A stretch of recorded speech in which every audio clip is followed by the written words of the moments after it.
सूरदास जी जन्म से नेत्रहीन थे, पर जिन आंखों से दुनिया देखी जाती है वे भले ही बंद थी, लेकिन उनके मन की आंखों में केवल एक ही स्वरूप बसता था, उनका लड्डू गोपाल।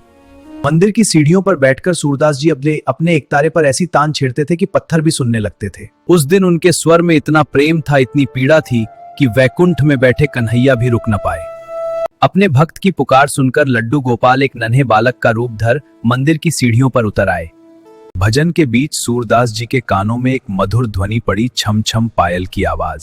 सूरदास जी ठिठक गए। उन्होंने आंखें नहीं खोली, क्योंकि उन्हें देखने की जरूरत ही नहीं थी। वे समझ गए यह कोई और नहीं, उनका कन्हैया है।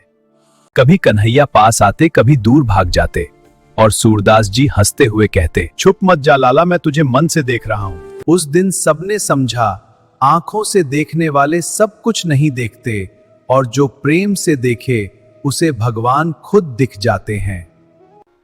सूरदास जी ने भजन रोक दिया। उन्होंने दोनों हाथ धीरे धीरे आगे बढ़ाए, जैसे अंधेरे में अपना उजाला ढूंढ रहे हों।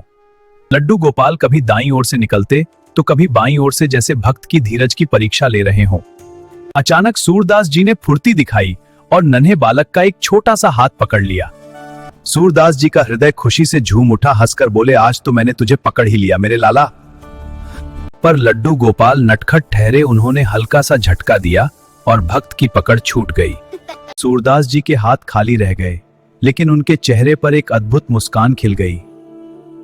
वहीं बैठे बैठे सूरदास जी ने अपने लाला को प्रेम भरी चुनौती दी।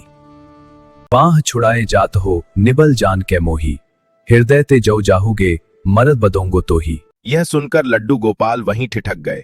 भक्त के इस अटूट विश्वास ने भगवान को रोक लिया, और उसी क्षण भगवान ने निर्णय लिया, वे सूरदास जी के हृदय में सदैव के लिए वास करेंगे। ईश्वर न आंखों से देखे जाते हैं, न हाथों से पकड़े जाते हैं। भगवान तो केवल सच्चे प्रेम से बनते हैं।